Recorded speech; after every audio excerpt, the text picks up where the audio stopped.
My name is Olivia Vance, and I'm 31 years old. Last Christmas Eve, my mother looked me dead in the eye, her voice colder than the winter air, and said, "Take your plate and go outside." She explained that Leo's new fiancée, Chloe, had parents who were major investors, and they deserved proper seats at the main dining table. "You can just eat out in the backyard greenhouse like you usually do," she added. I didn't argue. I picked up my bone china plate, loaded with sliced roast beef, and walked down the hallway to the greenhouse. The heating had been broken out there for years. I sat down in a corner surrounded by bags of garden fertilizer and old golf clubs, balancing my plate on a faded plastic folding chair. As I ate the rapidly cooling food, I could hear them just a few feet away through the wall, laughing and clinking their crystal glasses in the warmth of the luxury dining room. When the main course was over, I pushed open the sliding door to put my empty plate away. That was the exact moment Chloe looked up. Her eyes locked onto the work ID badge hanging from my neck, the one I'd forgotten to take off. The silver fork slipped from her hand and clattered against her porcelain plate. In an instant, every ounce of color drained from her face. My mother frowned, looking back and forth between us, and asked, "Chloe, honey, do you two know each other?" But Chloe didn't answer. She bolted upright, grabbed her cashmere coat off the back of the chair, and dashed for the front door. They all thought she had a sudden medical emergency. They assumed that I, once again, had been the family curse, the wet blanket who ruined the holiday spirit. They had absolutely no idea who I really was, and they had absolutely no idea what I was about to do next. That freezing Christmas Eve in the greenhouse wasn't the end of my humiliation. It was the exact moment their entire world of vanity began to crumble.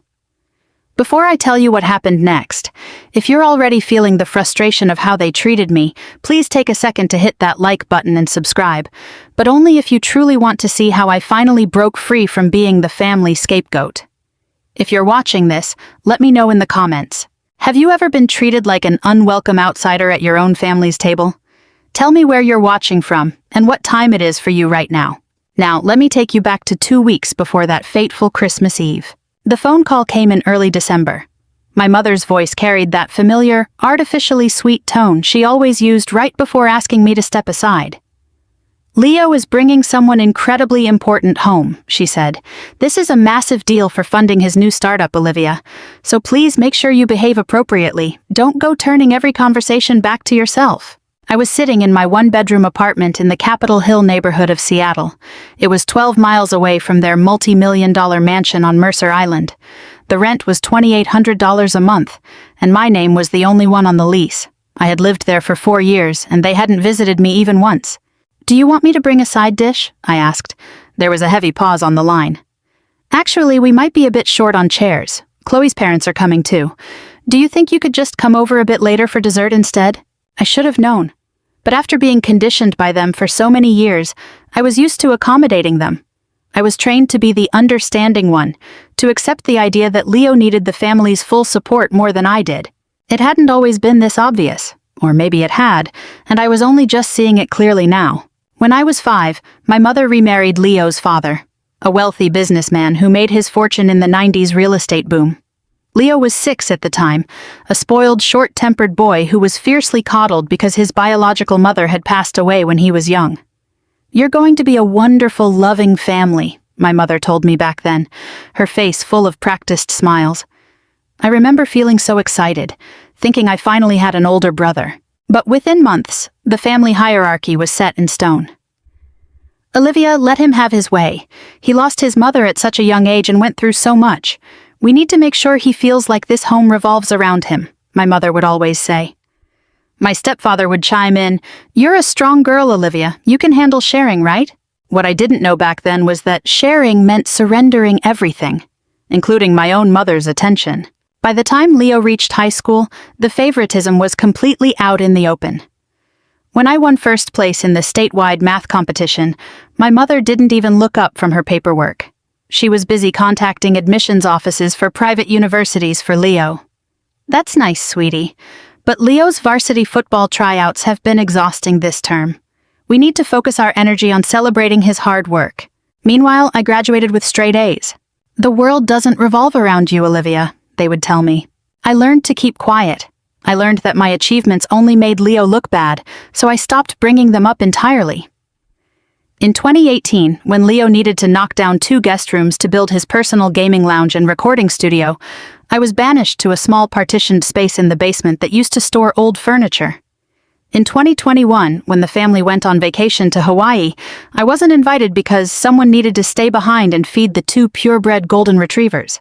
In 2023, when Leo threw a lavish ribbon-cutting party for a startup that burned through $200,000 of family money without producing a single thing, I wasn't invited because that was his special moment to shine. And then came the backyard greenhouse. It started during Thanksgiving in 2024. Leo had brought home a bunch of his college fraternity brothers for dinner. My mother pulled me aside in the kitchen. "The mahogany table in the dining room is just too crowded, Olivia. You don't mind eating out in the greenhouse, do you? Just this once. Don't make a scene and embarrass me." I stared at her. An unheated glass room in Seattle during late November? I took my plate and walked out onto the freezing marble floor, sitting among the gardening tools, eating cold turkey while listening to the muffled sounds of laughter and clinking glasses through the wall. When I finally came back inside, no one asked where I'd been. No one even noticed I was gone. By the 4th of July barbecue in 2025, the exact same thing happened. It was a massive gathering of 14 people. My mother smiled warmly as she handed me a disposable paper plate. "Olivia, we're exactly 1 patio chair short.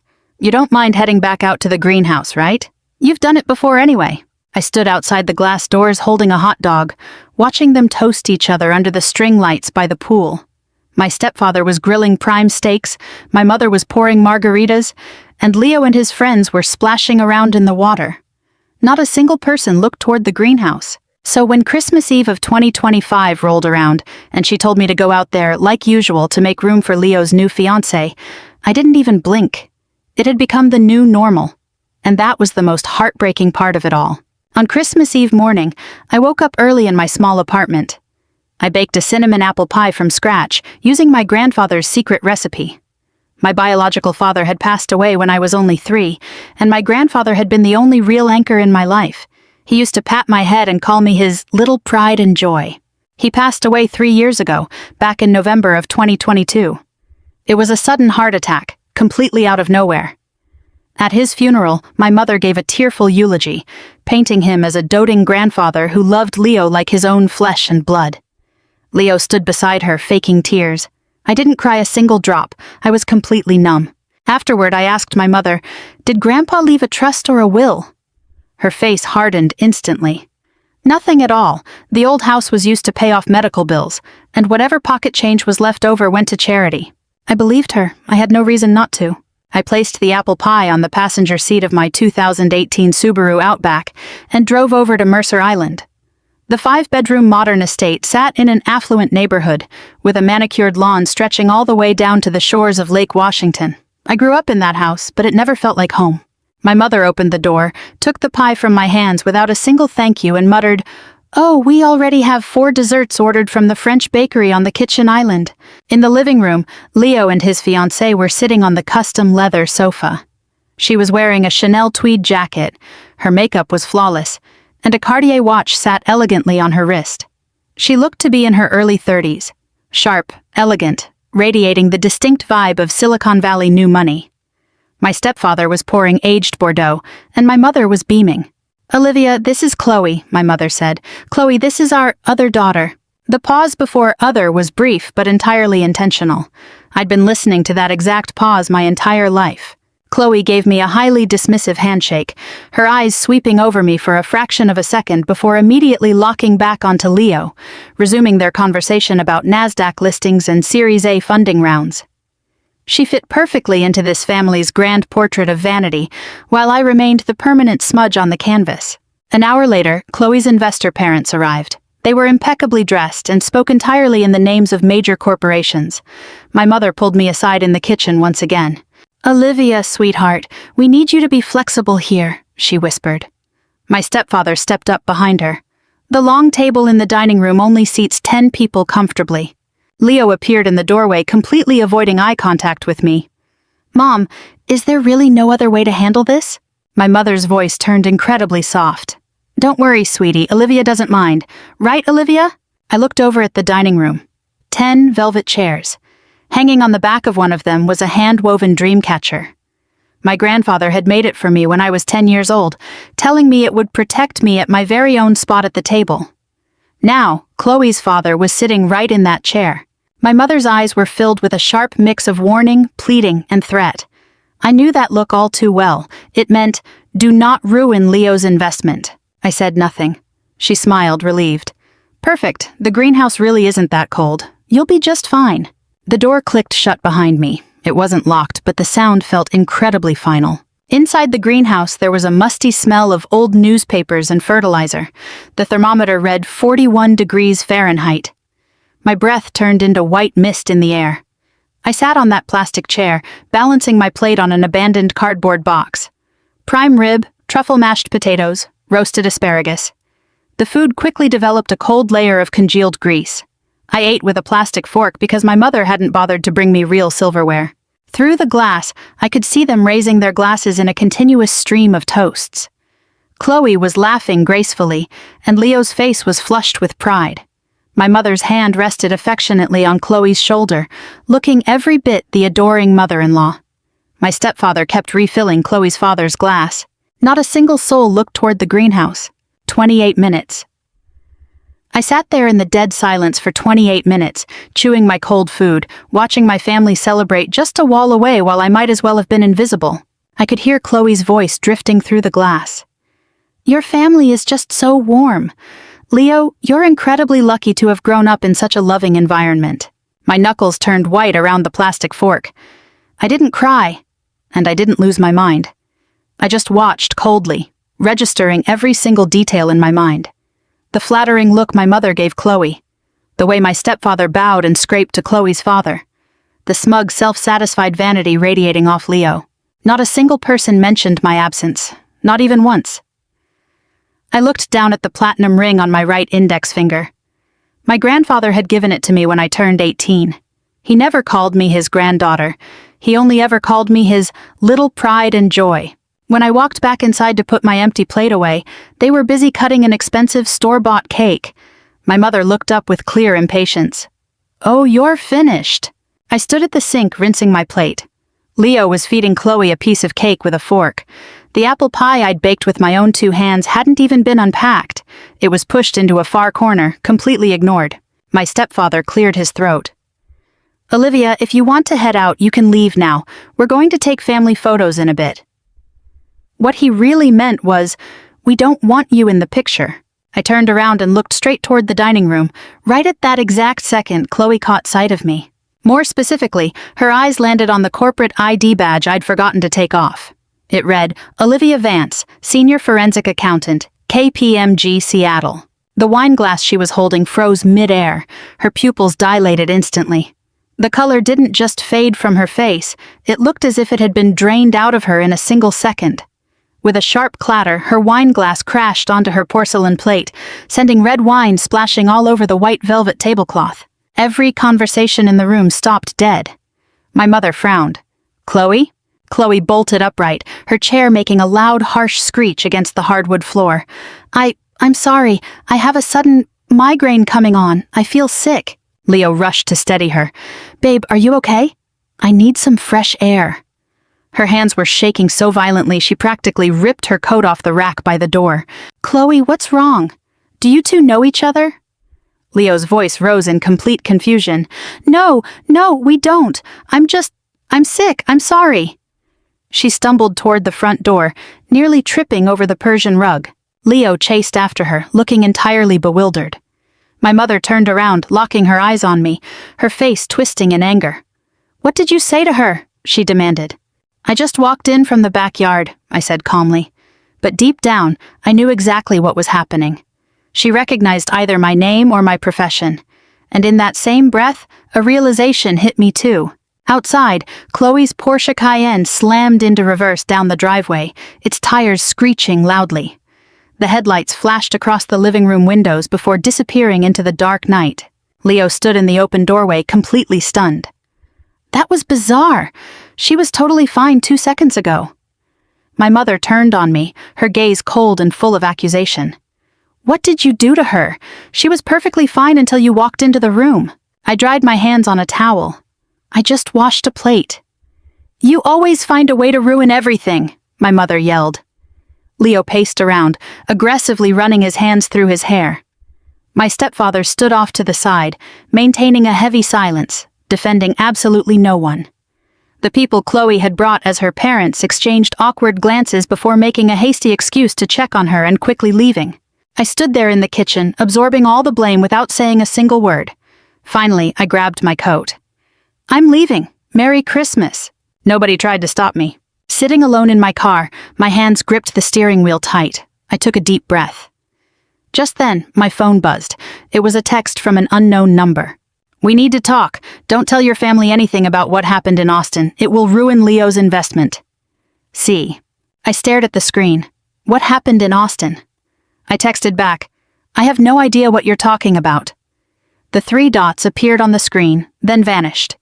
No further reply. I sat there in the dark driveway, my mind racing. Austin, forensic accounting, Chloe. Suddenly, a piece of the puzzle clicked into place. Just last month, I was managing a due diligence audit for several Seattle tech startups. One of them had been flagged for connections to a venture capital fraud case down in Austin, Texas. I hit the gas, drove straight back to my apartment, and opened my laptop. Using an encrypted VPN, I logged into my firm's database. I typed in Chloe and the name of the firm she claimed to represent, Apex Ventures. The company was registered in Delaware, but it had no physical office, just a P.O. box. I pulled up the public alert list from the SEC. The name Chloe Harper didn't appear anywhere on it. But as a forensic accountant, tracking the ghost trails of missing money is exactly what I do. I ran a cross-reference search through a commercial database using facial recognition tied to the Austin fraud news. A match popped up. The screen filled with the exact face of the woman who had just been sitting at my family's dining table. But her name wasn't Chloe Harper.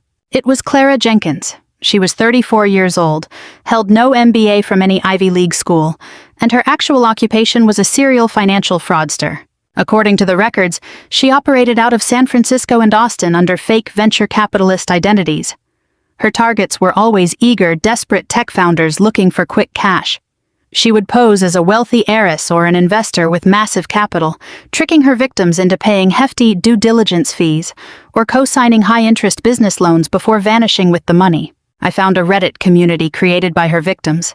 One engineer had written, "Her name is Clara. She claimed to have a $10 million family trust. She convinced me to leverage my home as collateral for a bridge loan. 6 months later, she vanished into thin air and deleted her accounts. The feds are looking into it, but she uses offshore shell companies that are incredibly hard to track.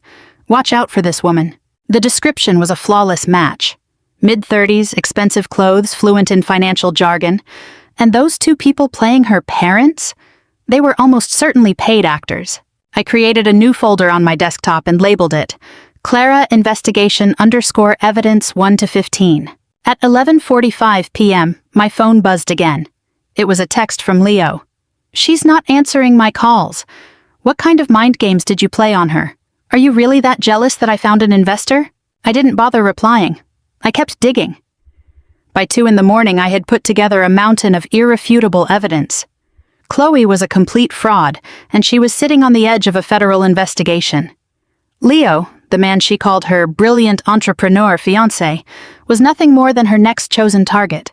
Early the next morning, I reached out to Mark Reynolds, a former IRS special agent who now worked as a top-tier private cyber investigator in Seattle. We met up at a small coffee shop near Pike Place Market. "If she's still trying to reel your stepbrother in despite the heat she's facing," Mark said, reviewing my files, "it means your stepbrother has access to a massive amount of liquid cash or assets that she desperately needs. Is your family that wealthy?" I paused for a moment. "My stepfather has significant assets, but I don't know exactly how much financial control Leo actually has." "Find out," Mark said, sliding a business card across the table. "That's her motive. I can look into some deeper networks to track her bank records. It'll be a $3,000 retainer for 20 hours of background tracing. Physical surveillance will be extra if you need it." Without a second thought, I wrote the check. My hand didn't shake at all. Mark looked at me intently. "Just one more thing. If she panicked that badly just from seeing your work badge, what exactly do you hold that scares her so much?" "I'm a forensic accountant," I answered. I can dismantle her shell companies with my eyes closed." "That's still not enough to make someone run out of a room," Mark said, shaking his head. "She's not afraid of you personally. She's afraid of the institution you represent, or your ability to block her access to a massive sum of money. That implies that whatever asset Leo holds has to go through a highly official financial screening. What exactly is she trying to get her hands on?" As I drove home, Mark's question echoed in my mind. What was she after? Leo's poorly designed app wasn't worth a single dime. Unless... Growing up, I was constantly fed the narrative that love meant sacrifice, and that being a good daughter meant accepting unfair treatment. Because Leo had lost his mother at a young age, they believed he deserved double the compensation for his grief. I understood that logic when I was younger, and I genuinely wanted to be a supportive sister. But over the years, that compensation turned into a systematic erasure of my existence. When Leo's grades slipped, my mother told me not to display my academic trophies in the living room. When Leo wanted my larger bedroom, she told me a girl didn't need that much space. When Leo needed emotional reassurance, I was expected to look after myself. The only person who saw through all of it was my grandfather. He lived in an old house that smelled of mahogany furniture and vintage books. Once a month, he would take me out to an upscale French restaurant. "Your mother is trying to secure her own position in that wealthy household by completely spoiling that boy," he told me during a lunch back in 2020. "Don't let her erase you. You are my blood, Olivia. You are my pride." I didn't fully comprehend what he meant at the time. Not until 2 days before he passed away while lying in his hospital bed. He was wearing an oxygen mask, gripping my hand tightly. "Don't let them push you aside, kiddo," he whispered weakly, gasping for air. "I made sure they can't. When you turn 30, go claim what belongs to you." At the time, I assumed he was just hallucinating from the heavy medication. He passed away 48 hours later. After the funeral, when my mother firmly stated that he had donated everything to charity, I simply accepted it. What choice did I have? I spent a year mourning him quietly in my apartment. I would often look through the old letters he left me. On the back of a photo of us taken in 2019, my grandfather had written in ink, "A gift for your 30th birthday. My legacy."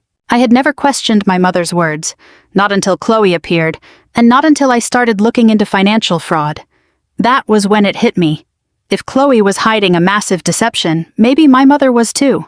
On December 28th, my mother sent me a text asking me to come over to the Mercer Island house to pick up some of my old winter clothes from childhood because she wanted to donate them. My stepfather was out at the golf course, and Leo was reportedly in Silicon Valley to meet with investors. My mother had scheduled a spa day with her friends at the country club. For the first time in months, I was completely alone in that massive house. I walked up to the second floor, the hallway thick with the scent of expensive home fragrances, and stepped into my mother and stepfather's study. It was a lavishly decorated room. Right behind the heavy mahogany desk sat a built-in wall safe. I hesitated for a second. Then, my grandfather's frail voice echoed in my head. "I made sure they can't. Go claim what belongs to you." I stepped up to the safe. Acting purely on instinct, I typed in the birthday of my mother's very first pet dog, followed by the year Leo was born. A soft click echoed through the room, and the indicator light turned green. I knew I shouldn't be doing this, but a deep part of me, the version of me that had spent years eating cold meals alone in that freezing backyard greenhouse, pushed me to pull that heavy iron door open. Inside were property deeds, passports, and boxes of jewelry. But at the very bottom, I spotted a thick manila envelope bearing the official blue stamp of the King County Probate Court. The label read, "Richard Vance Irrevocable Trust, Strictly Confidential." My hands began to shake as I pulled the papers out. It was my grandfather's last will and testament. I quickly skimmed past the dense legal jargon, my heart hammering against my ribs, until my eyes locked onto a specific clause. "I hereby place the property deed to my Cascade Mountains cabin and its associated Vanguard investment funds, with a total valuation of approximately $750,000, into an irrevocable trust. The sole beneficiary is my biological granddaughter, Olivia Vance. This trust will automatically unlock and transfer in full to the beneficiary upon her 30th birthday. $750,000, left entirely to me." The will was dated August 2022, just 3 months before he passed away. It was fully notarized and witnessed by 2 corporate attorneys. It was ironclad. I flipped to the 3rd page. Leo Harrison, as a step-grandson, while a member of the family, is not of this bloodline and is explicitly excluded from this trust. The words blurred before my eyes. My grandfather had looked out for me. He had left me everything I needed to be secure. But at the very bottom of the envelope, I found something that turned my blood cold. It was a document titled Consent for Trust Asset Collateral and Early Distribution, dated March 2024, exactly 1 month after my 30th birthday. The paperwork authorized the entire $750,000 trust to be used as collateral to secure a massive commercial loan for a company called Leo Tech Innovations. And there, right on the signature line for the beneficiary, was my name written out in clear ink, Olivia Vance. Next to it was the stamp of a notary public whose name I recognized instantly, the husband of my mother's close bridge partner. I stared at the signature. It wasn't my handwriting. I had never seen this document in my life, let alone signed away my inheritance to back a loan. My mother hadn't just hidden a $750,000 legacy from me. She had actively forged my signature, conspired with a corrupt notary, and illegally drained my trust fund to pour money into Leo's dead-end startup. This wasn't just family favoritism anymore. This was federal wire fraud and forgery of commercial documents. A serious felony. I pulled out my phone. My hands were completely steady now as I snapped a photo of every single page. The will, the forged signature, the loan agreement, the bank routing numbers, 16 pages in total. Suddenly, I heard the sound of a car pulling into the driveway downstairs. I quickly put everything back exactly as I found it, locked the safe, wiped away my fingerprints, and grabbed a random box of old clothes before heading down the stairs. My mother was standing in the foyer just as I reached the bottom. "Did you find those coats?" she asked, pulling off her leather gloves. "Got them," I replied, gesturing to the box. She gave me a long, suspicious look, her eyes darting up toward the second-floor staircase. "You weren't snooping around up there, were you? Is there anything left in this house that actually belongs to me to snoop through?" I asked flatly. She let out a sharp, dismissive sigh. "You better behave like a normal person at the New Year's dinner. Chloe just helped Leo secure a bridge loan, and they're planning to officially announce their engagement at the party next month. Drop the miserable attitude for once." I simply nodded, carried my box out the door, and got into my car. Sitting in the driver's seat, I pulled up the photo album on my phone, looked at those 16 images, and whispered into the quiet car, "You stole my future, and you stole my identity. Now, the game is over." By January 10th, Mark, the private investigator, asked to meet me at a quiet, low-key tavern downtown. He slid a heavy folder across the table toward me. "It's all here. You won't believe how deep this goes." Mark laid out a massive timeline chart on the table. Chloe, or Clara, rather, never actually cared about Leo's useless app. Her real target from day one was the $750,000 in trust collateral under your name. I was stunned. How could she possibly know about my trust? Mark pointed to an employment record in the folder. Back in 2023, while she was on the run from her previous scam, Clara worked for 3 months as a receptionist at a wealth management firm downtown. That exact firm happened to handle the accounts for your stepfather's family and your grandfather's estate. She used her position to look through high-net-worth client profiles. That's where she saw the illegal loan paperwork your mother set up using your forged signature. A chill ran down my spine. The minute she got fired from that firm, she changed her name to Chloe and meticulously staged a chance meeting with Leo at a charity golf tournament. She knew Leo was a desperate, arrogant trust fund kid looking for a shortcut, and she knew your mother was sitting on an illicit pile of cash secured by fraud.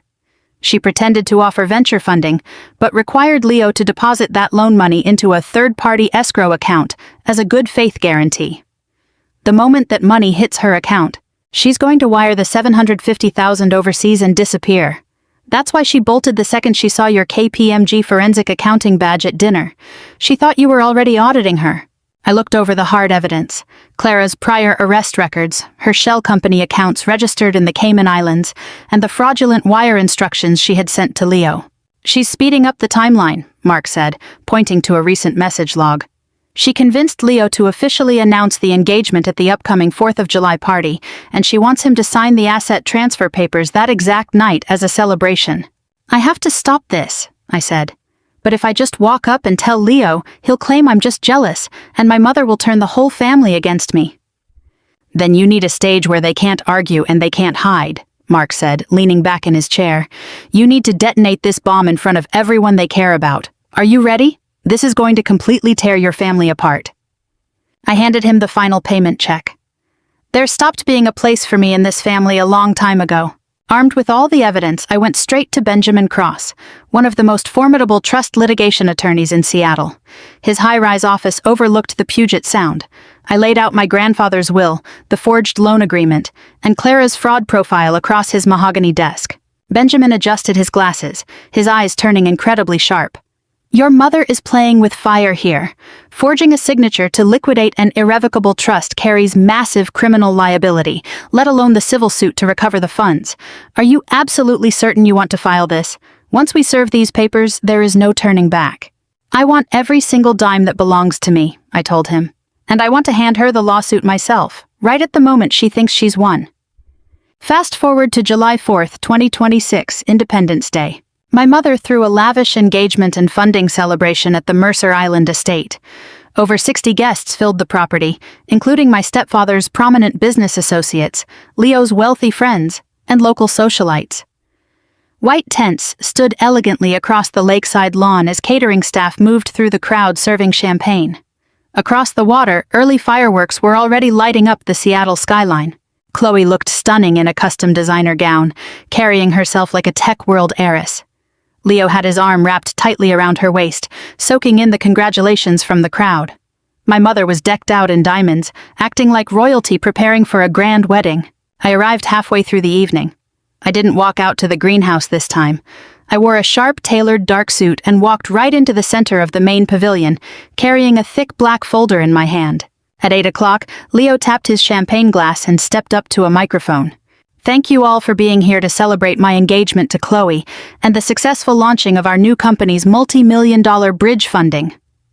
The crowd erupted into loud applause, and my mother watched with tears of pride in her eyes.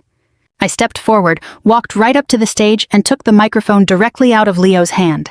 The speakers let out a sharp feedback whine, and the entire lawn went dead silent. Sorry to interrupt the celebration, my voice echoed clearly across the lawn, perfectly calm.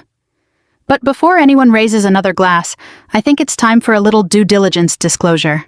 After all, I am a forensic accountant. Leo's face immediately darkened. Olivia, what the hell are you doing? Get off the stage!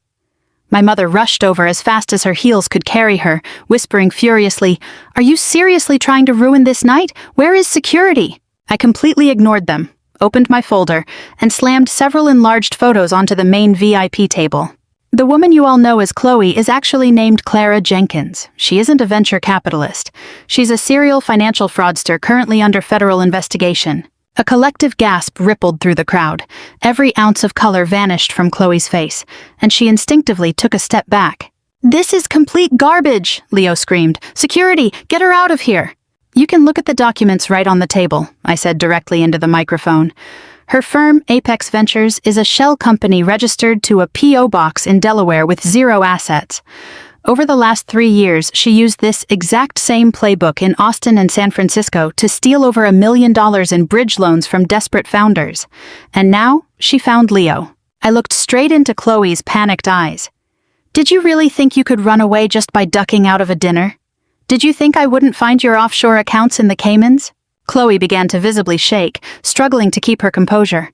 Leo, don't listen to this crazy woman. She's just completely jealous of us. But one of my stepfather's close friends, a senior banking executive, had already picked up the papers from the table. He scanned them quickly, his expression turning to pure shock. My God, this SEC alert list is completely real. The flagged corporation is registered under her name. Leo turned to look at Chloe, his eyes wide with confusion and horror. Chloe, babe, this is a joke, right? Tell me this isn't true. Chloe didn't say a word. She suddenly grabbed her designer handbag off the table, turned around and bolted toward the side gate at the edge of the lawn. The entire party fell into absolute deafening silence. The only sound was the wind blowing in off the lake. Leo collapsed back into a chair as if all the strength had been drained from his body, staring blankly ahead. My deposit. I already wired the money into the escrow account. Yeah, that money, I said, turning my back on Leo and looking directly at my mother, who was standing there completely petrified. This was the real main event of the evening. The $750,000 you used to fund Leo's little disaster. I'm sure everyone here is dying to know where that cash actually came from." My mother's lips began to tremble. She clearly realized exactly what I was about to say, and her eyes filled with desperation. "Olivia, please," she whispered, her voice cracking. "Please don't do this here. Let's go inside and talk." "Why shouldn't we talk about it right here?" I asked coldly, my voice cutting sharply across the entire pavilion. "You had no problem leaving me out in a freezing greenhouse to eat scraps for 4 years. Are you suddenly ashamed now?" I reached into the thick black folder and pulled out the document bearing the official court seal. "This is an irrevocable trust left to me by my grandfather. $750,000, explicitly designated for me, his biological granddaughter, to inherit on my 30th birthday." I held the forged consent form high enough for the entire crowd to see. But my mother, Patricia, forged my signature, bribed a corrupt notary public, and committed outright trust fraud and wire fraud just to hand a handout to her stepson. The entire party erupted into complete chaos. My stepfather stared at my mother in utter disbelief, taking 2 steps back away from her. His business partners immediately began backing away too, trying to distance themselves from the scandal. My mother completely collapsed, sinking onto the grass and burying her face in her hands as she began to sob hysterically. "I did it for this family. If I didn't get Leo that money, he wouldn't have any standing in his own company. You have a great job, Olivia. You didn't even need that money." "I don't owe any of you my sacrifice," I snapped, cutting her off instantly. "I don't need your charity, but I will damn well never allow you to steal what belongs to me." I pulled a legal envelope from my bag and tossed it right at her feet. "That is a summons from the King County Superior Court. Benjamin Cross is officially representing me, and we are suing both you and your corrupt notary. And first thing tomorrow morning, the FBI's Financial Crimes Division will be receiving a highly detailed audit report regarding Clara and the money involved in this scheme. Good luck." With that, I set the microphone down, turned around, and walked straight through the stunned crowd. Not a single person tried to stop me. As I walked away, I could hear the distant wail of police sirens approaching. Someone in the crowd had already called the cops. Right then, a massive barrage of fireworks exploded across the night sky, lighting up my path as I left that place behind for good.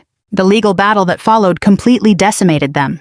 Faced with irrefutable forensic evidence of the forged signature and bank transfers, my mother's defense attorneys didn't stand a chance. The corrupt notary public immediately turned state's witness to save his own skin. The court froze every single asset under Leo's company name. Fortunately, because I had detonated the bomb exactly when I did, Clara hadn't had enough time to transfer the funds outside the country. 2 months later, inside a brightly lit courtroom at the King County Superior Court, the judge looked down sternly at my mother. "Ms. Patricia, as a trustee, you committed a severe breach of fiduciary duty and engaged in a felony act of commercial forgery. If the plaintiff hadn't agreed to a civil settlement, you would be looking at a lengthy sentence in a federal penitentiary. To avoid a drawn-out legal circus, I had agreed to a settlement outside of court under very strict conditions: the immediate and full return of the principal balance, substantial punitive damages, and a permanent restraining order stripping my mother of any legal or financial say in my life moving forward. My mother had to drain every single cent of her personal savings just to pay me back, and because of the massive public humiliation, my stepfather immediately filed for divorce. She was forced to pack her bags, leave the Mercer Island mansion, and move into a cramped, cheap apartment. As for Leo, the self-proclaimed tech genius, the sudden collapse of his funding combined with the fraud investigation forced him into total bankruptcy. He's now completely broke, spending his days drinking his life away. Clara was arrested by federal agents at an airport in Texas and is currently facing up to 20 years in prison. By September 2026, a total of $825,000, including the full principal, accrued interest, and damages, was wired directly into my personal bank account. I didn't rush out to buy a luxury car, and I didn't post a single thing on social media to brag about it. Instead, I just sat quietly on the old sofa in my apartment, staring at the numbers on my screen. "Grandpa," I whispered softly. "I got it back. Your pride was never erased." By October, I paid full cash for a beautiful modern townhouse in the Ballard neighborhood of Seattle, complete with massive floor-to-ceiling windows and a beautiful open kitchen. Toward the end of the month, the senior partners at KPMG called me into the executive office and officially promoted me to director of the Tax and Forensic Audit Department. When Thanksgiving rolled around later that year, it was the very first holiday in my new home. I spent the entire morning cooking a massive feast from scratch. Roasted turkey, cranberry sauce, mashed potatoes, and a flawless cinnamon apple pie. I invited Mark, the investigator who helped me uncover the truth, Benjamin, the attorney who stood by me, and a handful of my closest, most trusted friends who had been in the trenches with me throughout my career. There wasn't a single biological relative in the room. The long oak dining table was beautifully set, and the crystal glasses were filled with rich red wine. Everyone sat gathered around the bright, spacious room, laughing and enjoying the warmth. "Olivia, a toast to your gorgeous new home and to your brand new life," Mark said, raising his glass. I sat right at the head of the table. Hanging on the back of my chair was the hand-woven dream catcher my grandfather had made for me all those years ago. I was no longer the scapegoat hiding out in a freezing glass room, and I was no longer the little girl who felt she had to shrink herself just to catch a shred of her family's attention. I had won back my inheritance, but more importantly, I had won back the absolute right to define my own destiny. That night in the greenhouse, eating cold food in the dark, the choice I made wasn't about revenge. It was about saying no. It was about refusing to play the lesser role they had written for me, and refusing to let their vanity drain the life out of me anymore. My grandfather was entirely right. That trust wasn't just a sum of money. It was the final boundary of dignity he left behind for me, a reminder that I was worthy of love, and that I truly mattered. I had to lose a toxic family to do it, but in the end I won myself back. Outside the window, a gentle Seattle autumn rain was tapping against the glass. But inside my home, around my table, the lights were warm, and the room was alive with laughter. And this time, no one will ever be able to banish me to a cold corner again. Never again. My name is Maya Sullivan, and I'm 31 years old. At 1:30 in the morning on March 12th, my biological mother called me out of nowhere, demanding that I hand over $50,000 to cover up what she called a minor third financial oversight in my older sister's accounts. The moment I gave her a flat, uncompromising no, her frantic tone turned completely ice cold. She gripped the phone and drove every single word into my ear like a nail. "Then the entire world is finally going to know what a useless, lying, ungrateful snake you really are. And they're going to find out exactly what kind of disgusting thing you did back in 2013. I hung up the phone right in her face. Exactly 6.5 hours later, at 8:00 a.m. Central Time, I personally published the entire unvarnished truth on the largest professional networking platform in the country, explicitly tagging both of my parents and their corporate business accounts. By 8:45 a.m., my mother had already left a comment under the post. "Maya has been a deeply disturbed, manipulative liar since she was a child. We sacrificed absolutely everything to protect this daughter, and now she is choosing to destroy this family with her paranoid delusions and fabrications." By 10:00 a.m., her comment had completely blown up, racking over 300 angry reactions. They honestly believed that a 13-year-old secret was enough to keep my mouth shut forever. They were dead wrong. In the span of a single morning, the entire corporate empire they built on a foundation of lies completely disintegrated. Before I break down exactly what happened back in 2013 and show you how a single social media post dismantled a massive scandal my parents spent over a decade trying to bury, if this story is already hitting close to home for you, if you have ever been the designated scapegoat forced to carry the blame for your own family, please take a quick second to hit that like button and follow. Leave a comment letting me know where you're watching from and what time it is for you right now. I read every single comment, and knowing I'm not alone on this journey means the world to me. Now let me take you back to the night it all started. My phone began buzzing violently in the dark, and my body instantly tensed up at the sheer panic of seeing such an unreasonable hour on the screen. I fumbled around my bedroom in my Austin, Texas apartment, checking the display. It was Mother. The clock read 1:30 a.m. Central Time, which meant back in Westchester County, New York, it was already 2:30 in the morning. My stomach instantly knotted up. A phone call at that time of night never brings good news. I almost didn't answer it. My partner had fallen asleep in the guest room after a long night of working late, and the blue light from my phone cast a cold, sharp rectangle against the bedroom wall. Just 2 weeks prior, my older sister, Chloe, had racked up a massive debt from illegal gambling, and my mother had texted me demanding that I wire her $10,000 to clear it. I had blocked her number immediately after that. Tonight, she was calling from my father's secondary work phone, knowing it was the one number I hadn't blocked yet. I pressed answer. Maya. No hello, no sweetie, no affection. Just my name, delivered in a sharp, transactional tone. We need to talk about Chloe. Mom, it's the middle of the night. Can this seriously not wait until morning? In the background, I could hear my father whispering lines to her, acting like a director feeding cues to an actor. Chloe is in massive trouble, Maya. The State Real Estate Commission is launching a surprise audit on her corporate trust accounts. I sat up in bed, reaching for the lamp and flipping it on. Again? She's still gambling? She just lost her way for a moment. If we can just get $50,000 to patch up the deficit, she can pass the audit cleanly. We've already drained our own corporate cash reserves, keeping her brokerage license active the last 2 times. We need you to step up as a family member. Step up as a family member. Even without saying the words out loud, the phrase tasted like rust in my mouth. I don't have $50,000. You make an incredible salary as a senior data analyst at a major tech firm, she said, her voice dripping with accusation, as if the position I spent 5 years working 80-hour weeks and earning certifications for was somehow proof of my guilt. You can easily take out a personal loan. This is for the family, Maya. I had practiced setting boundaries for scenarios exactly like this in therapy. My counselor and I had role-played this hundreds of times, learning how to say no without carrying the crushing weight of manufactured guilt. But understanding the theory in a safe room is entirely different from speaking those words into existence in the dead of night with your mother's voice ringing in your ear. I can't keep doing this, Mom. You can't or you won't. Both. A heavy, suffocating silence stretched over the line for 3 seconds. I counted them out in my head.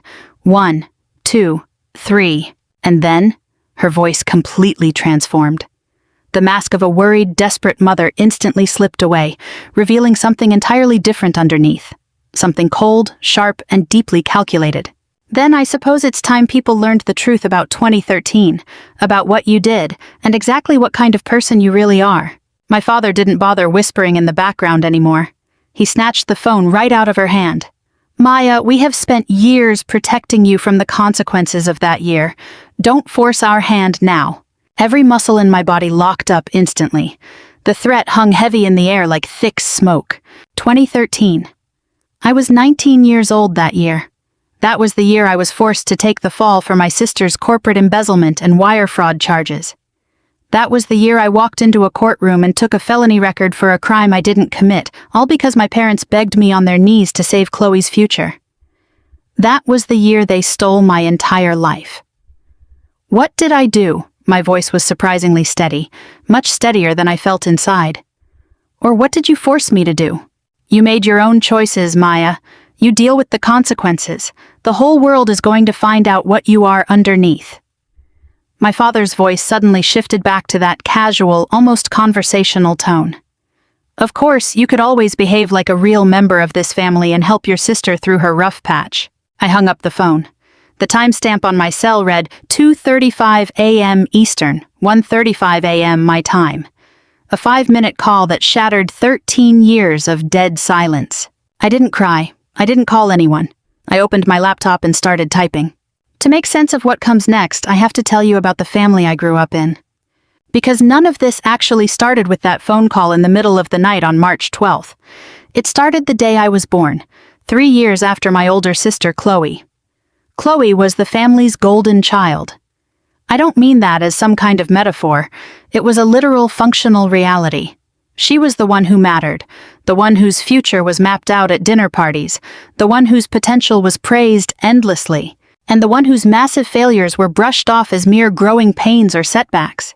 My father, Richard Sullivan, ran a highly successful upscale real estate brokerage in Westchester County, New York, specializing in luxury homes for the ultra-wealthy.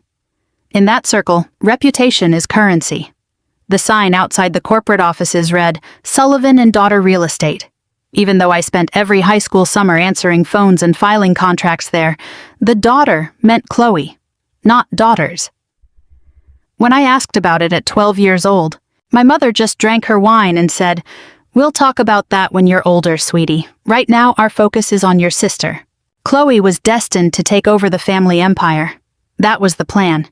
She was groomed for it from the moment she could walk, sitting in my father's giant leather executive chair learning property valuation, attending golf club dinners, and being jokingly referred to by my father's partners as the crown princess. My mother bragged endlessly on social media about her brilliant eldest daughter. I existed on the literal fringes of family photos, always a bit out of focus, smaller, quieter, and fundamentally less important. When the subprime mortgage crisis hit in 2008, the company took a massive blow. My father's pride wouldn't let him admit defeat, but the financial statements were ugly. Chloe was carrying the weight of the world, expected to bring a fresh, youthful energy to turn the business around. The pressure on her was real, I won't deny that. But pressure doesn't give someone an excuse to frequent underground casinos and siphon client funds. That was a choice. Chloe's gambling habits began in 2011. It started as Texas Hold'em at house parties, then quickly escalated to illegal sports betting. By 2013, she was deep in debt. My parents called it a young executive blowing off steam. I called it what it actually was, a gambling addiction. But in our house, nobody wanted to listen to the truth from a younger daughter. In 2012, Chloe had already slipped into the company accounts and illegally transferred a chunk of money by forging a signature. I remember it perfectly because my parents forced me to lie to the internal auditor, claiming I had accidentally mixed up the files. My father hired expensive attorneys to bury it. Chloe swore she'd go to therapy, and my parents promised to supervise her. She never went, and they never checked. By the summer of 2013, I had completely accepted my role in the family ecosystem. I was the one who had to stay quiet, the one who wasn't allowed to have needs, the one whose dreams could be shelved indefinitely. That April, I received an acceptance letter from Cornell University's School of Architecture, complete with a partial scholarship of $15,000 a year. I was shaking with excitement. I was 19, happily mapping out a life in upstate New York. In May, my parents sat me down on the leather sofa in the living room. They told me that because the real estate market was slow to recover, and because they had spent their savings covering up Chloe's little financial oversight, they couldn't afford to pay for the rest of my tuition or living expenses. Going to a 2-year community college is just as good, my mother said, sipping her red wine. Besides, Ithaca is too far away. You should stay home with your family. I went to community college. I rejected Cornell. I let the scholarship go. I locked that beautiful acceptance letter in a drawer and forced myself never to look at it again. That was June 2013. August 2013 was when everything changed forever. On August 14th at 11:30 p.m. the phone rang. I was up late studying for my community college finals, trying to convince myself that things would be fine, that this was just life, and that this was the kind of sacrifice family members make. My mother's voice on the line was completely hysterical. Chloe did something terrible. Get to the office right now. Don't tell anyone. Don't text anyone. Just get here. I drove my beat-up second-hand Ford down to the corporate offices. The streets were dead quiet. By the time I reached my father's top-floor executive suite, it was 12:15 a.m. Chloe was collapsed on the sofa, her face buried in her hands, shaking violently, her eyes bloodshot from a clear bender. She couldn't even look me in the eye, just kept tugging at her hair and rocking back and forth. My parents were standing by the mahogany desk. My father spoke first. Chloe took client money, a major client. How much? I asked. $120,000.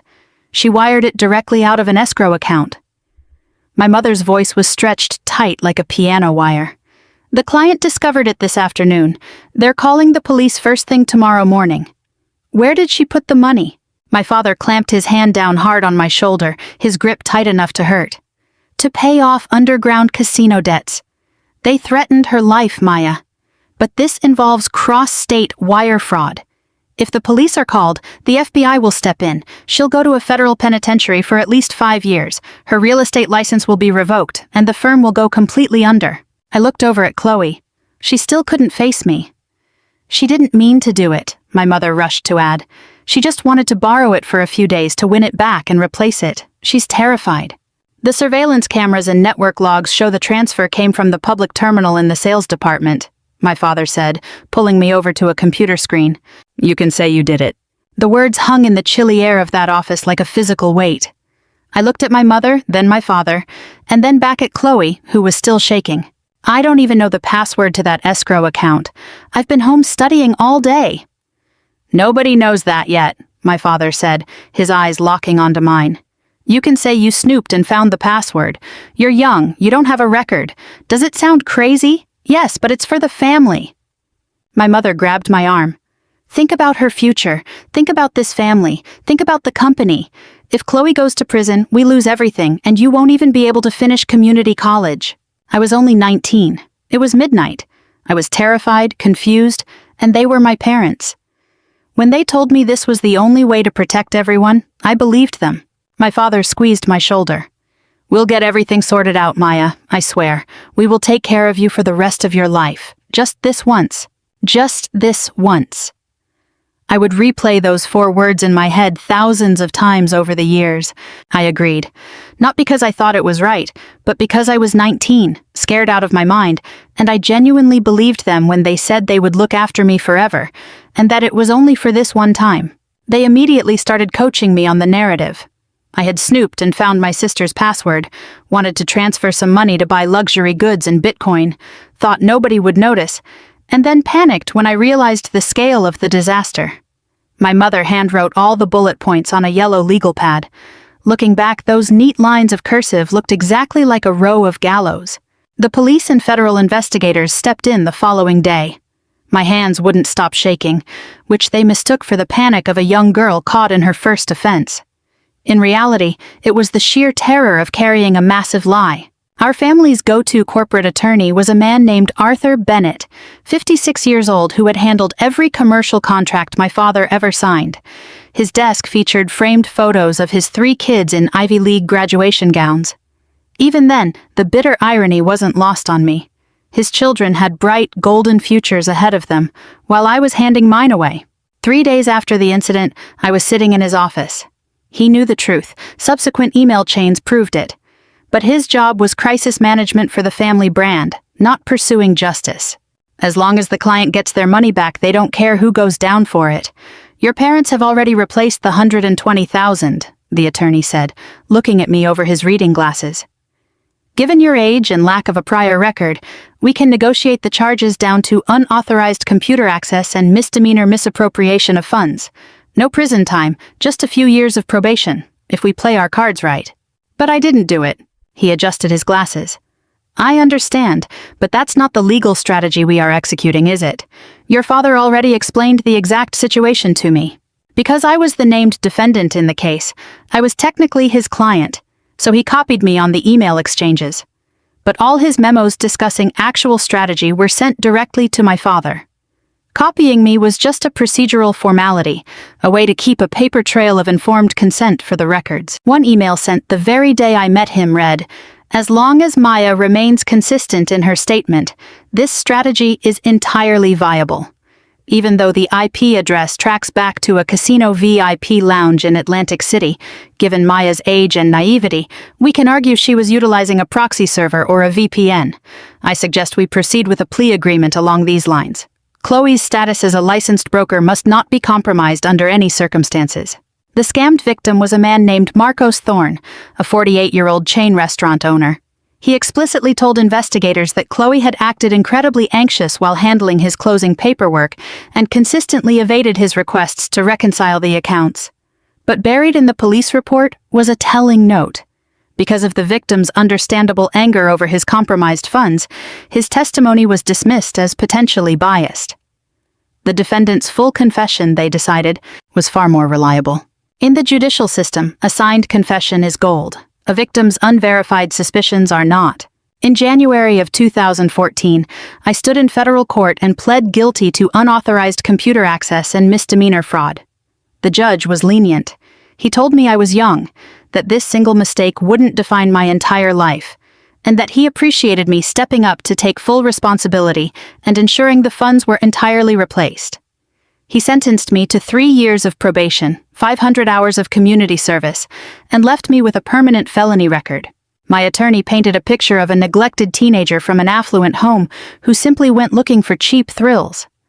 A classic case of a lack of family supervision and poor judgment, balanced by deep remorse, he said. Everyone in that courtroom looked at me with pity. The judge, the prosecutor, the court reporter. Meanwhile, my parents sat right behind me, completely relieved, their minds already spinning ways to quickly rehabilitate Chloe's public standing as their top broker. Chloe didn't even bother showing up for the hearing. My mother claimed the setting would be far too triggering for her fragile state. I signed the paperwork and accepted the judgment. In the eyes of the law and to everyone who knew us, I became the black sheep who had humiliated the family. The judge actually thanked me for not wasting the court's time and resources. I had never felt so utterly powerless in my life. What followed was a blur of regular check-ins with my probation officer, sorting donations at homeless shelters for community service, and enduring the toxic whispers echoing through our wealthy neighborhood. Did you hear about the Sullivans' youngest girl? Such a tragic disgrace to the family. My parents controlled the narrative with absolute precision. Maya made a youthful mistake, they would tell people. We are helping her learn from this, and we stand firmly by her side during this incredibly difficult time. My mother would play the martyr to the wealthy women at country club charity galas, sighing, "It's been a heartbreaking road, but we will never give up on her."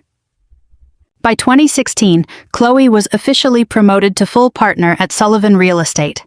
Her illegal gambling debts were completely cleared, her record remained pristine, and her career was dazzling.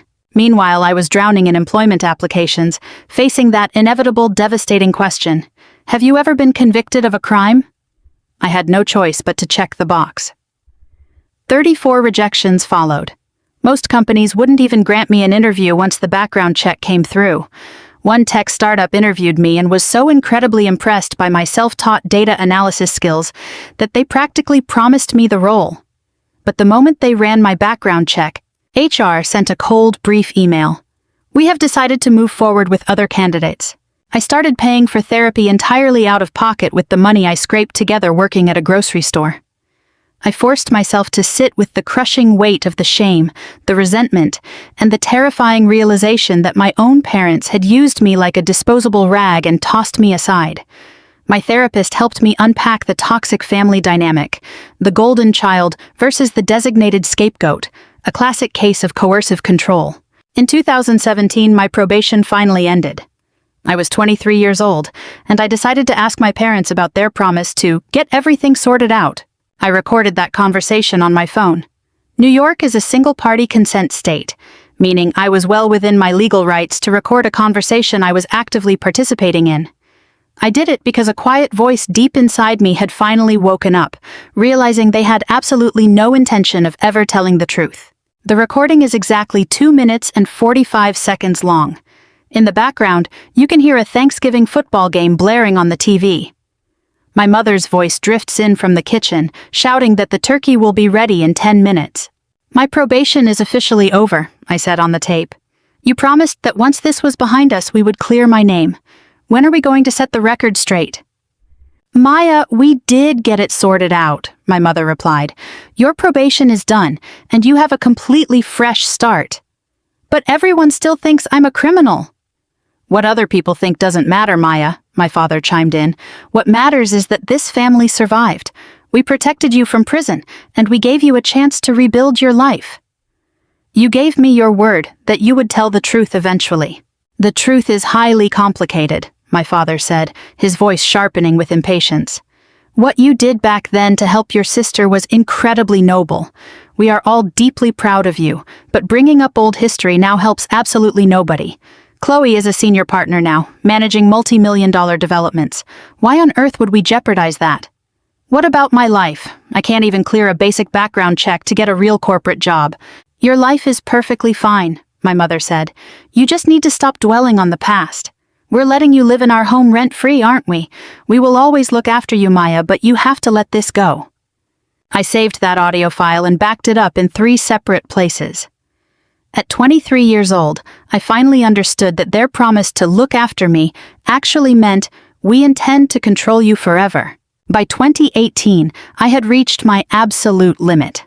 I managed to land a solid data analyst position all the way down in Austin, Texas. The CEO of the tech startup was incredibly open-minded. After I explained that my record was the result of a complicated mistake from my teenage years where I took the fall for someone else, he chose to look past it. I didn't give him the full details, I just desperately needed to run. In August of 2018, I packed my entire life into a U-Haul truck and drove 2,000 miles across the country to Texas.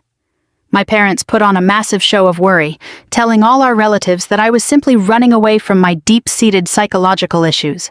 I hadn't even been in Austin for a month before Chloe suffered another massive relapse and checked into an upscale rehab facility for a 30-day stint, costing $40,000.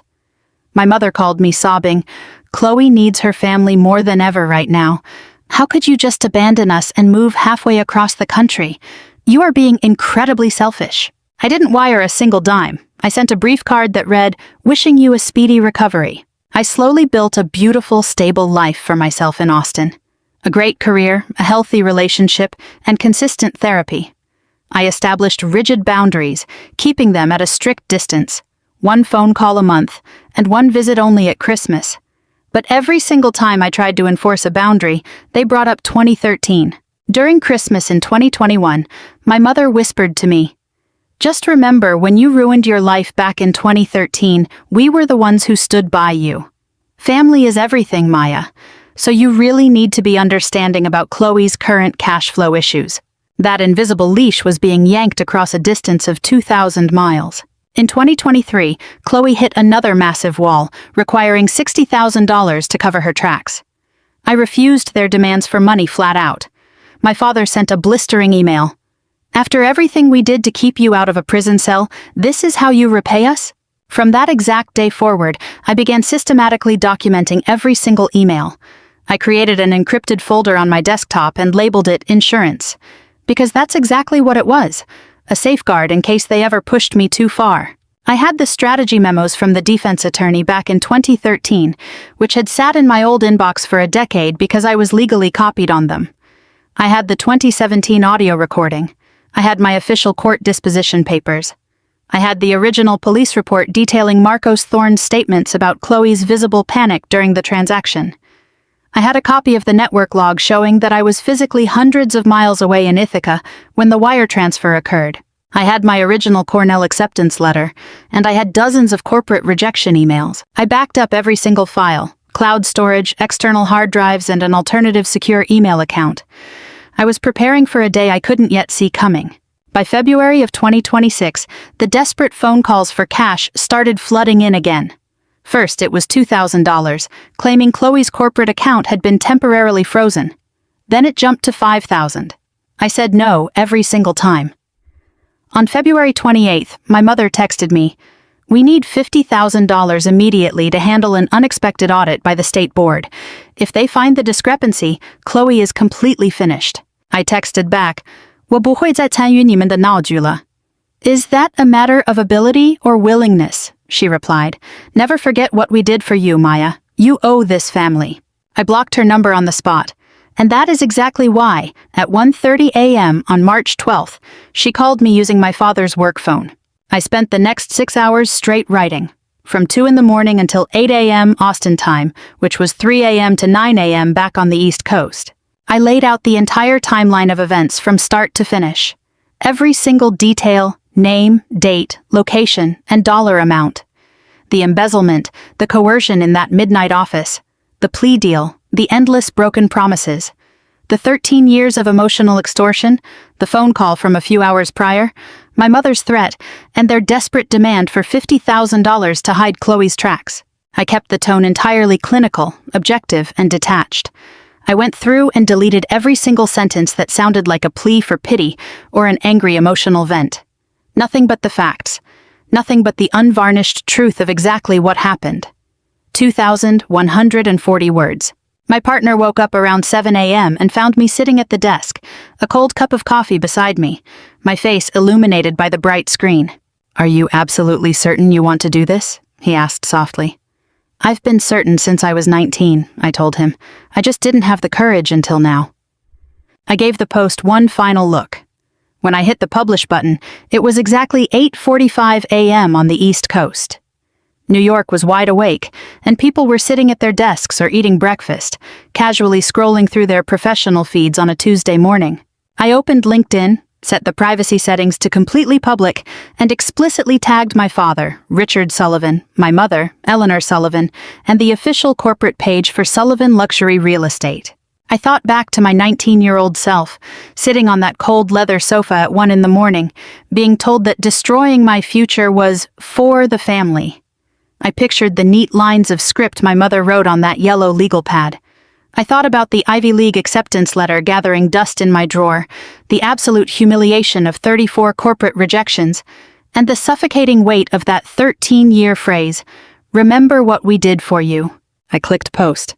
8:45 a.m. Eastern Time, March 12, 2026. I closed my laptop. My hands were shaking violently, but it wasn't out of fear. It was pure adrenaline, a sudden, overwhelming surge of something that felt exactly like freedom. I went outside for a walk. The Austin morning was bright and full of sunshine. I bought a hot latte at the corner coffee shop and sat by the window, watching the city slowly come alive. To everyone else, it was just a completely ordinary Tuesday morning. To me, it was the day the world changed forever. At 9:15 a.m. Eastern Time, I turned my phone notifications back on. 127 unread alerts. The storm had officially arrived. The very first comment was from a high school classmate I hadn't spoken to in years.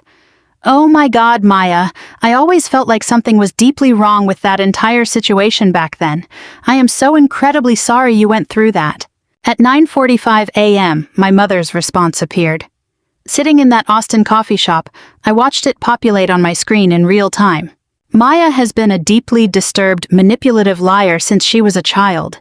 We sacrificed absolutely everything to protect this daughter, and now she is choosing to destroy this family with her paranoid delusions and fabrications. This is a classic case of someone refusing to take accountability for their own choices and turning to blame everyone else. We love you, Maya, but this character assassination is incredibly cruel. I read it twice. That final phrase, "We love you."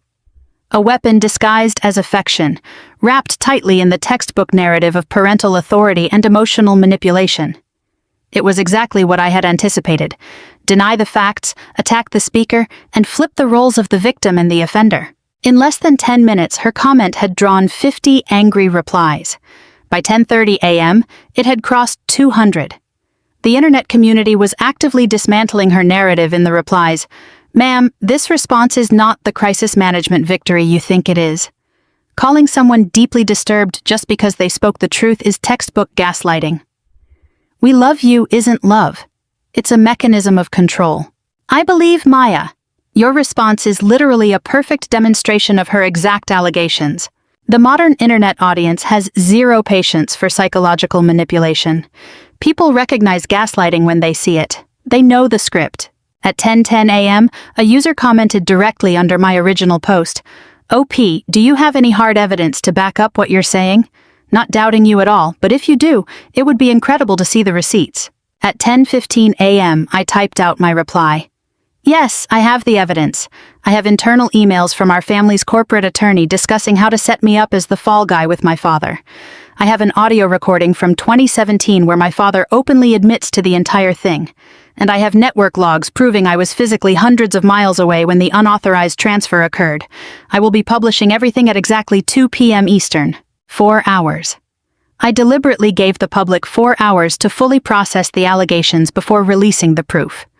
I wanted the audience to form their own baseline assessment, and more importantly, I wanted my parents to spend those 4 hours agonizing under a sword of Damocles. At 11 a.m., my father tried calling. I let it go straight to voicemail. His voice on the message was completely frantic. "Delete the post right now, Maya. I've already contacted our legal team. This is defamation. This is slander. Take it down immediately." I saved the audio file and added it straight into my evidence folder. By noon, my mother's comment had accumulated over 400 angry reactions and barely a dozen likes, likely from elderly relatives who hadn't read the context, or old family friends who default to taking a parent's side. The visual contrast was devastating. She had set out to bury me, but she had only dug her own grave. At exactly 2 p.m., I dropped the first set of files on schedule. 6 screenshots from the email chain originating from Arthur Bennett's law firm. Recipient, Richard Sullivan. CC'd, Maya Sullivan.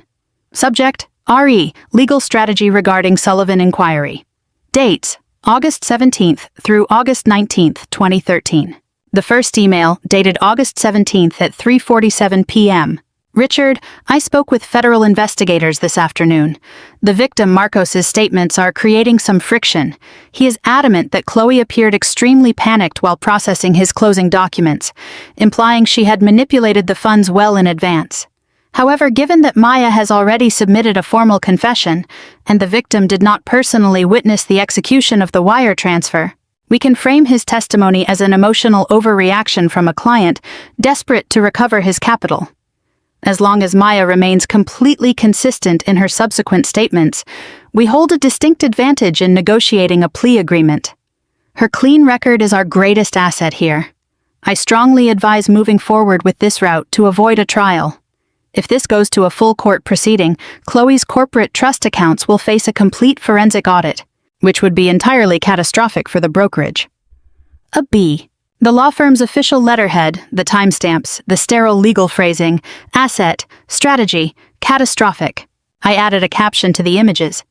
Arthur Bennett was our family's primary corporate attorney. He knew exactly what had happened. The only reason I was copied on these emails was because, on paper, I was his named client. But as you can clearly see, every single strategic discussion was directed to my father, entirely focused on how to shield my sister and preserve the company's operating license. I kept these emails. I was 19 at the time, naively believing that having this paper trail meant they would eventually hold up their end of the bargain and get everything sorted out. The second email, dated August 19th.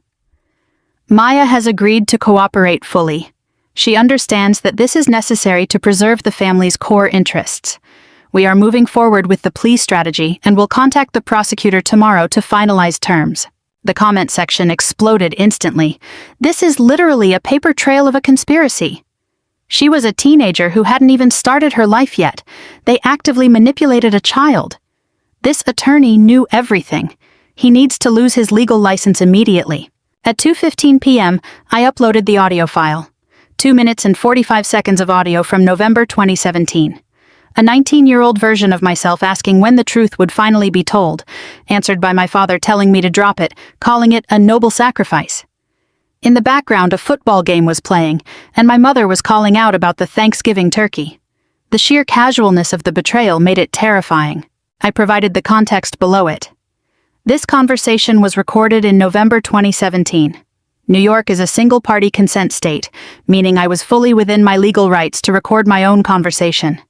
I recorded it because I was finally waking up to the reality that they were never going to clear my name. I realized I was entirely disposable to them. People listened to the full clip. The reactions were brutal. This is deeply chilling. Telling her they will always look after her while actively refusing to clear a felony record they forced on her is absolutely sickening. You can literally hear the psychological conditioning happening in real time on this tape. At 2:45 p.m., I released the final batch of records, my signed plea agreement, clearly showing the fraud charges. The personal identifiers were redacted, but the counts, the probation terms, and my signature were clear. Beside it sat a court-retrieved network analysis report, proving that the illegal wire transfer originated from an IP address inside a casino VIP lounge in Atlantic City. I also included my original Cornell University acceptance letter, juxtaposed against dozens of corporate rejection emails I received later in life because of that very record. I appended a final note. On the day of the transfer, I was hundreds of miles away in upstate New York. The network log tracks the crime to Atlantic City. If I hadn't stepped up and taken the blame, a basic review of the casino's security footage would have shown exactly who was sitting at that computer. I kept these files because, deep down, I always knew a day would come when I would need them to survive. Within minutes, users tracked down Chloe's professional LinkedIn profile and began sharing screenshots of her title: Senior Partner and Vice President at Sullivan Luxury Real Estate. So she built a glamorous corporate career off her younger sister's back, while her sister couldn't even get past an entry-level HR screening. Chloe's public social media accounts were rapidly set to private at 2:52 p.m., but it was far too late. The screenshots were already circulating everywhere. At 3:15 p.m., a major voice joined the discussion. Marcos Thorne, the original victim from the 2013 case, now 50 years old and owning 3 successful restaurant locations, left a lengthy comment directly on the post. "My name is Marcos Thorne. I am the original client whose $120,000 was Esme Yunuerfang di Changongsi in 2013. I have carried an incredibly heavy conscience about how that case concluded for 12 years. I told investigators repeatedly that Chloe Sullivan was acting completely frantic and avoiding my calls for days leading up to the transaction. When I walked into that courtroom and saw Maya Sullivan, who looked like a child, stand up and take a felony charge, I knew something was deeply wrong. I pushed the investigators on it, but because Maya had provided a full confession, they closed the file immediately, and Richard Sullivan replaced my funds in full with additional interest. I was in the middle of launching a new restaurant location at the time, and simply didn't have the bandwidth to fight a closed case. I have regretted not pushing harder every single day since. Maya, I believe you completely. I always knew that case was a setup. I am incredibly grateful you finally spoke out, and if you need any official statements to help clear your record, I am entirely at your disposal." The actual victim had stepped forward to validate my entire account. The comment section went white hot. Even the victim knew she was a scapegoat. This girl carried this entire burden alone for 13 years. 15 minutes later, the local press stepped in. "This is a reporter from the Westchester County News. We are looking to speak with Ms. Sullivan and Mr. Thorne regarding this matter. Please check your direct messages." The share counter on the post was climbing exponentially. By 4 p.m. it hit 5,000 shares. By 5 p.m. 12,000. By 6 p.m. it crossed 20,000. The Google review page for Sullivan Luxury Real Estate began facing a devastating wave of public backlash. The company's 4.8-star rating plummeted to 2.1 stars in a matter of hours. By nightfall, it hit 1.5 stars. The owners of this firm forced their 19-year-old daughter to take a felony charge to protect their eldest, then used that record to psychologically control her for over a decade. I would never do business with a company that handles their own flesh and blood this way. Family business? More like a business built on destroying family. "The evidence is all over the internet. Don't bother deleting reviews, it's disgusting." An angry public began flooding the real estate firm's Facebook page with comments and calling their corporate offices non-stop. By 6 p.m., Arthur Bennett's law office had tried calling my cell phone 6 times. I blocked every single line. But the witnesses weren't finished stepping forward. At 4:30 p.m., my college roommate Emily published a statement. We had lost touch after graduation, and she was now working as an actuary in Boston. "My name is Emily. I was Maya's roommate during her time in community college. I need to say what I should have said 12 years ago. During the exact time frame that illegal wire transfer took place, Maya was sitting right next to me in our dorm study hall pulling an all-nighter for a calculus final. The campus Wi-Fi network shut off entirely after midnight back then, meaning we had 0 internet access. There is absolutely no physical way she could have siphoned funds from an escrow account.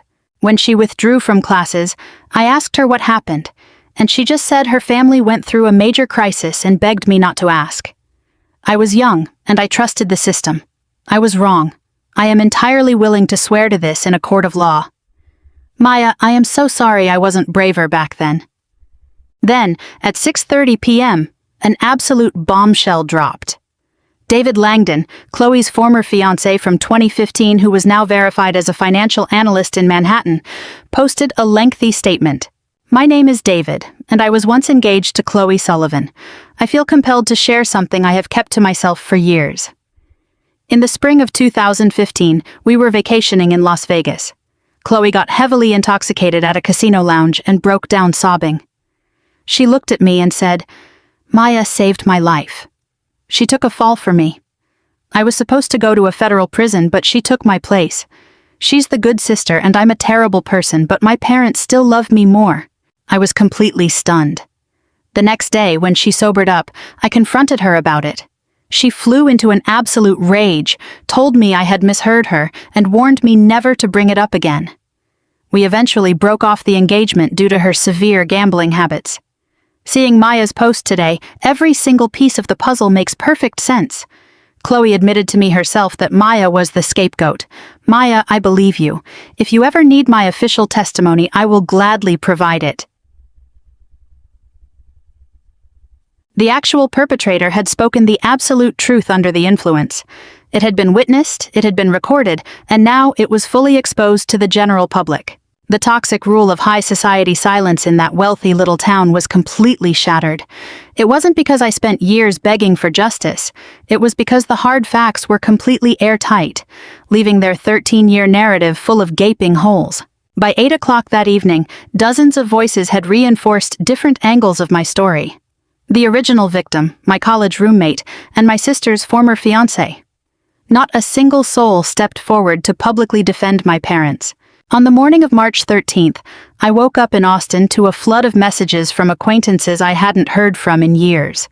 Messages of support, strangers thanking me for my bravery, and media outlets requesting interviews. Back in New York, the reputation of Sullivan Real Estate was being torn to shreds online.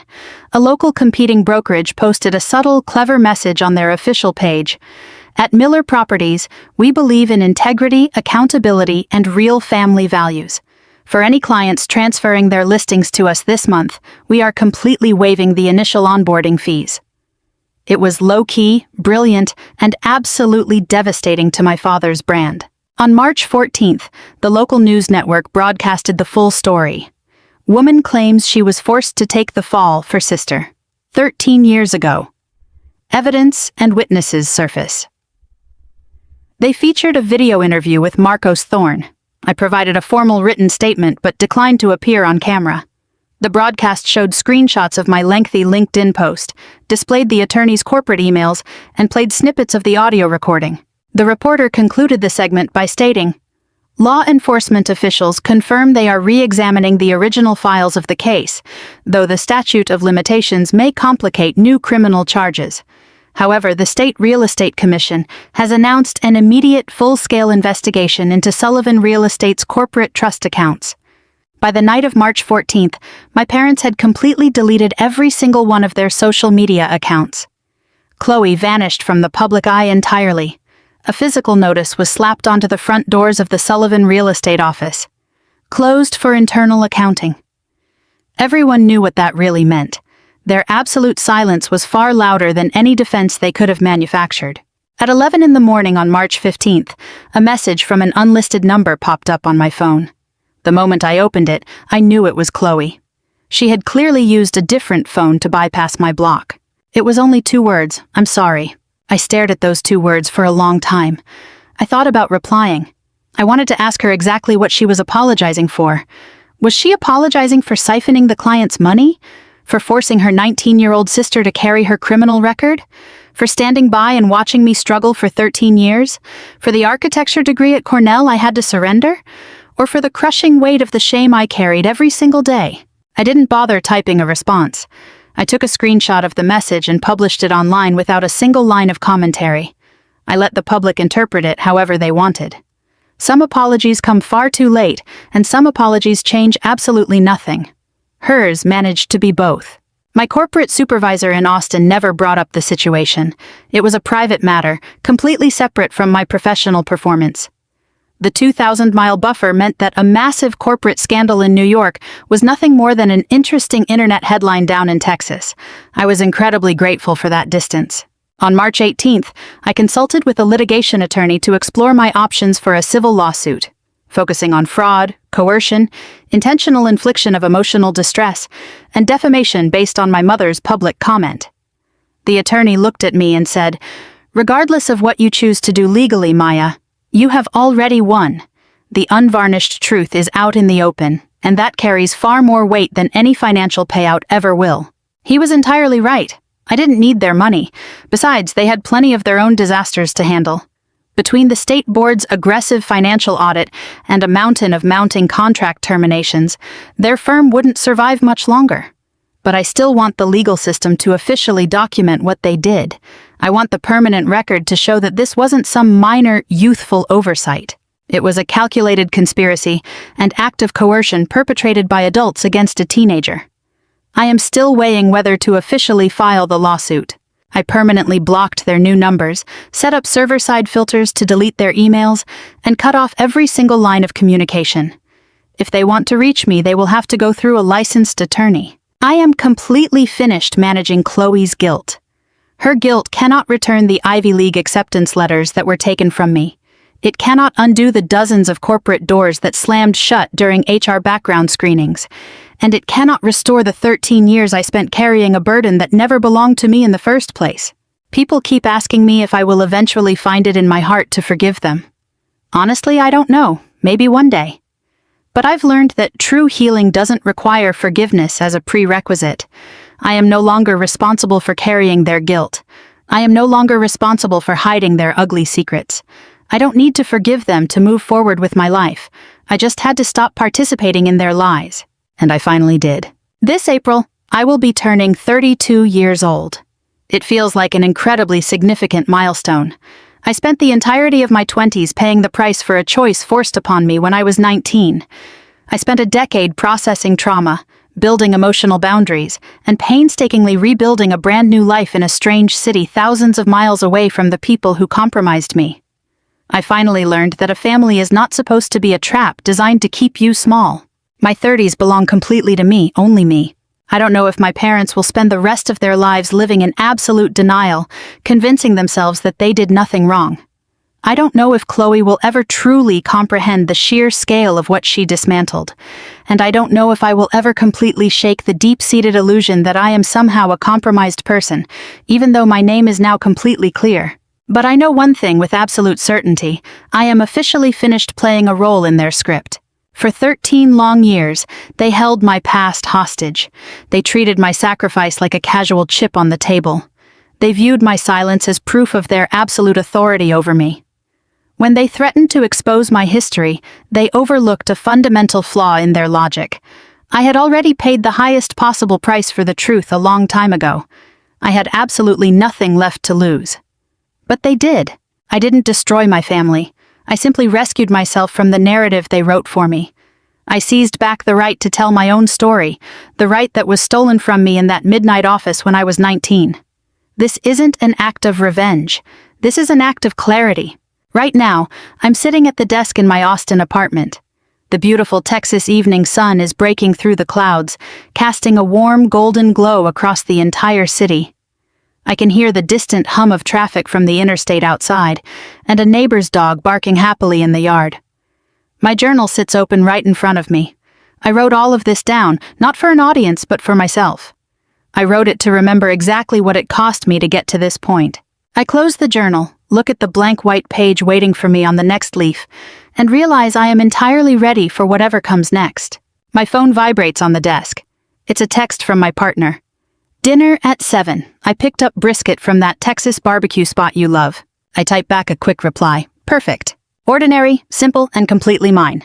I stand up from my desk, take a deep stretch, and look out the window at the vibrant city of Austin spread out before me. This is my life. This is my story. This is my truth.